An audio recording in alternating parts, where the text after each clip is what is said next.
But I feel lot has to be done in this direction. Once our scholars, postgraduates and our teachers or respective personalities, they are absorbed in defense services and railway services, that will definitely add to the glory of this system. Similarly, I feel in civil services examinations like IAS, IPS, RJS, Ayurveda should be added as one of the optional subjects. That will also definitely uplift the face value of Ayurvedic education in India. There is need of considering Ayurvedic UG and PG scholars for pursuing advanced programs in clinical research, hospital management and medical informatics, etc. Wherever they could be absorbed, that channels should be open and it should be worked out how our postgraduate, after doing their MD, in respective subjects, how he could be exposed to such training programs for strengthening his biodata, and not only biodata, enriching his knowledge and developing his career. I feel new teaching modules in various Ayurvedic institutions have to be developed. The question is, who will develop these modules? I appreciate the feelings of my worthy Guruji, Hari Singh sir. I think the modules, they have to be developed by the teachers, respective teachers. He was talking in reference to syllabus, I am talking in reference to the module. If I have to teach Kamla Rog, I can just give lecture in 5 minutes and finish Kamla Rog. And if I am a really devoted teacher, I can take 4 or 5 lectures on this, covering anatomical, physiological aspects, Ayurvedic aspects, and then definitely investigations being carried out. And of course, what is the modern way of treating this? And ultimately, what our scholars are supposed to do as Ayurvedic principles of management along with detailed treatment. So, same thing could be delivered within 5 minutes, same thing could be delivered with 5 lectures. So, this is for we people to see how we have to educate our younger generation. That is very, very important issue. And exposure and training in clinic subjects from first year onwards will add charm to Ayurvedic studies. This has been taken care of by my Guruji, Hari Singh sir. I also request our chairman sir kindly to consider very seriously, is it possible to introduce clinical education right from the very first day our students join in BAMS first year? Is it possible that we may have some sort of exposure to them in the hospital? They should not be free from clinical knowledge, they should not be away from clinical exposure for first full year. This year is very delicate for them. They are students of biology stream. They have lot of ambitions. Most of them, they want to become doctors. But when they are forced to read Ayurvedic literature, and that too of the, in the name of Padarth Vigyan, maybe some teachers may be good in imparting education to them. But at times, they cannot appreciate what they are reading. They dream of examining the patients. If it is made a compulsory, mandatory part of the education that right from day one, they are posted in hospital also, I think that will add charm to these youngsters, and they will be caring for that they are really developing themselves into forthcoming doctors. So this is humble suggestion should be taken care of. And the effort should be made to develop Ayurvedic courses in line with the spirit of integrative medicine, where Ayurvedic knowledge should be supplemented with the latest information of technology and informations available on the subjects in other biosciences. I congratulate our season president. This has been achieved by reforming the syllabus at UG and PG level, and the impact was that now our students, they are well aware. Friends, you all know, when we talk about swine flu, even a person who prepares tea at a road platform, railway station platform, at a roadside, that man who has failed in 5th class, he knows about swine flu. Why he knows? He knows because it is coming every day in newspapers. Nowadays, newspapers are giving every information about any development. So when a person of the caliber of who sells tea, prepared tea by roadside knows about swine flu, why it should not be taught to our UG and PG level scholars? Thanks again to CCN chairman sir. This has been incorporated very well And probably now our students are well versed, well prepared with the latest advancements of the subjects in respective fields. I feel Ayurvedic literature should be translated into English and regional languages. This is equally important. As very dynamic activity has been performed by CSIM chairman under his leadership, the Sanskrit syllabus was transformed into English and Hindi version also. Similarly, I think important textbooks of Ayurveda should be translated into English, and most of them, they are available today. But regional languages also can enrich the students by infusing confidence in them. I feel greater exposure should be given to students for clinical exposure of various disciplines. A person who has ultimately to go for Kaichikisa must be made mandatory by the teachers. He must be in the ward morning, evening. A person who has to go for pharmacy must be there in the pharmacy. A person who has to become Shalya specialist must be there in the OT. Similarly, all respective disciplines should be developed, and we are the person who can monitor all these. I feel we must give this message to the students that they should be well versed in Hindi, Sanskrit, English and computer sciences. A student who is versed with all these four, I think is better off and can perform better in a competitive time as of today. Competitive benchmarks for the professions are to be developed and practiced regularly by we all. This is a very important issue. I think rightly pointed out by R. Singh sir, applied research approaches have to be introduced at every possible level at various Ayurvedic courses. Personally, I feel if 2 minutes, sir. Pardon, sir? Only 2 minutes, sir. Personally, I feel whatever are the important, the developments, they could be made the part of the syllabus and could be regularly taught to our students. That will help them grow in the system. There is need of good quality teachers.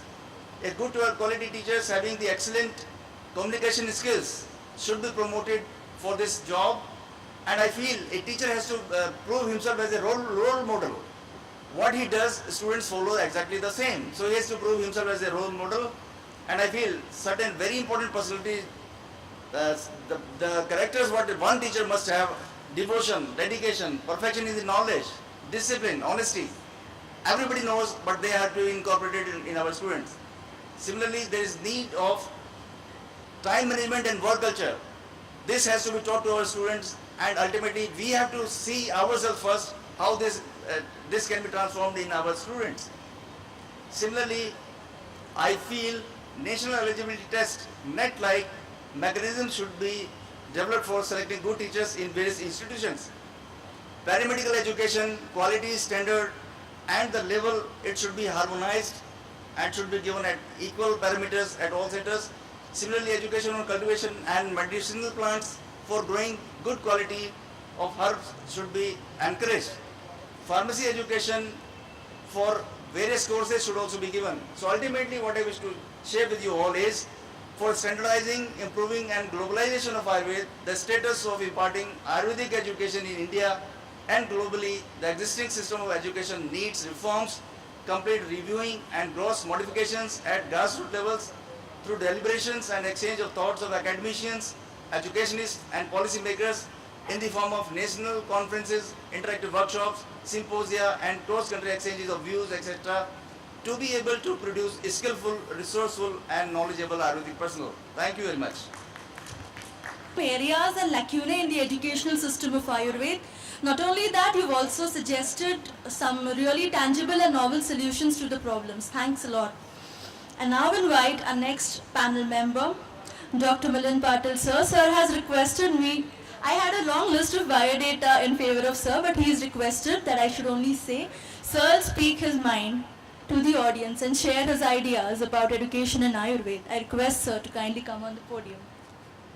Dais and of the dais, I thank you very much, the young doctors Pallavi and Satish, for this organization, and specifically I thank these two young doctors of first year VMS course doing in Poda.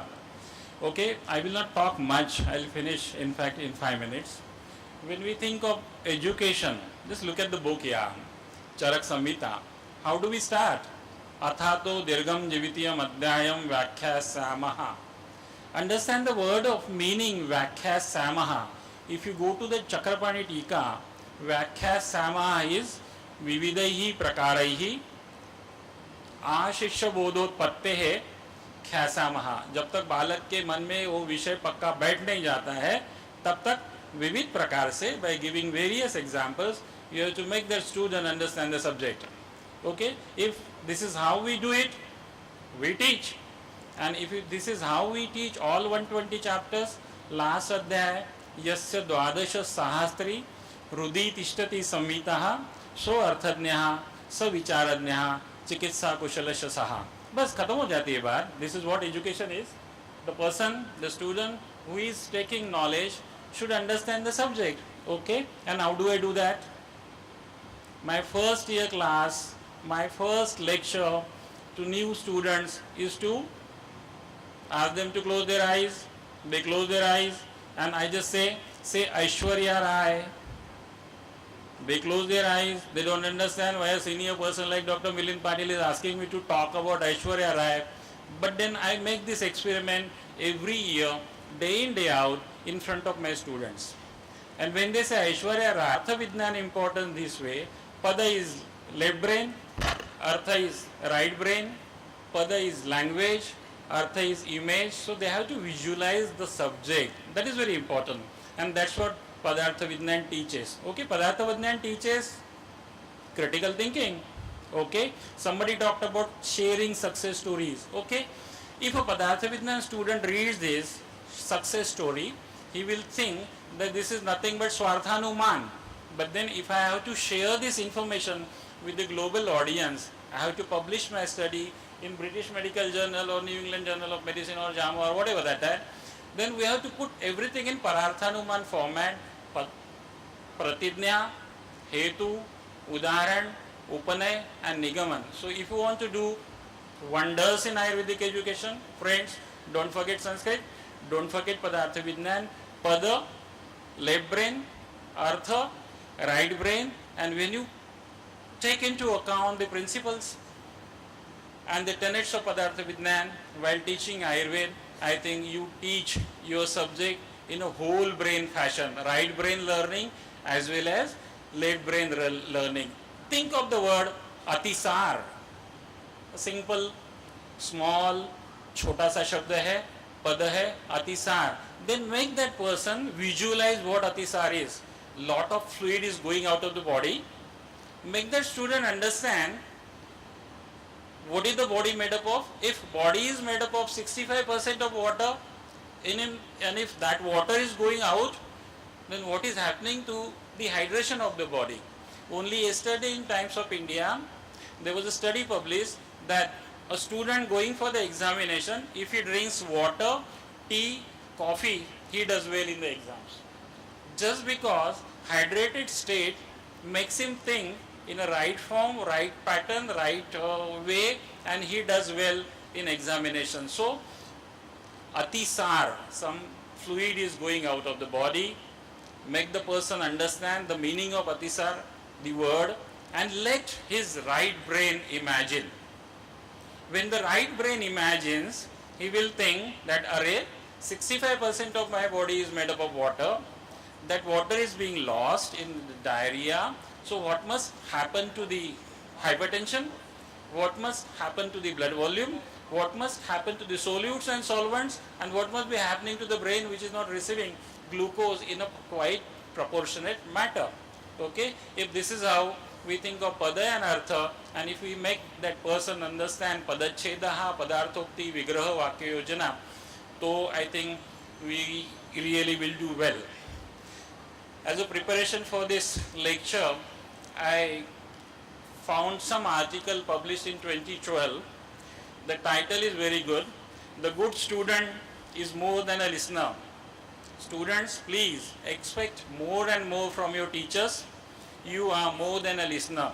This article is very, very important for you to understand and I will upload the link of this article on Ayurveda Today Facebook site. Please go to that website, go to that Facebook page of Ayurveda Today. You will find this link, download this article, take prints, share prints, read prints, and understand what is in store for you, store for Ayurvedic doctors. Thank you very much. Counselor, who is a successful teacher? He is no longer someone who pumps knowledge at high pressure into passive receptacles, but a successful teacher is a senior student anxious to help his juniors. This aptly applies to Milan Patil, sir. Thank you, sir. It is said that behind every successful man there is a woman. For our panel, I may say behind every successful male panelist, we have a very successful female panelist, Dr. Tanuja Nesri ma'am. I would like to introduce Dr. Tanuja Nesri ma'am to the audience. Ma'am has completed her MD and PhD in Dravikund from Gujarat Ayurveda University, Jamnagar. She's a university approved professor with 22 years of experience of teaching Ayurveda medicine. She has received Best Ayurveda Teacher Award of the Year 2005. She's guided 28 PG, 18 PhD and 3 MPhil scholars, published 11 original papers and 86 review articles. She is immensely revered by all students who are captivated by her passion and acumen for teaching Ayurveda. May I now request Dr. Tanuja Nesri ma'am for her experiential inputs in today's panel discussion. Nice introduction. Respected dignitaries on the dais, President of CCIM, Dr. Raghunandanji Sharma, sir, Dr. R.S. Singh, sir, Guru Nam Guru, Dr. Ajay Sharma, Director, NIA Jaipur, Dr. Milin Patil, Dr. Kohli, Director, Maharashtra State, Directorate of Ayurveda, all my colleagues and student friends. Lot has been delivered about empowering education, and time is also more. I am a last panelist, but I am sure whatever I'll share will not be least. I will add only 2 points. I will take only 2 minutes, but I like to add my views on empowering education for active learning. What should we do for empowering education to produce competent Ayurveda practitioner who will cater the global need?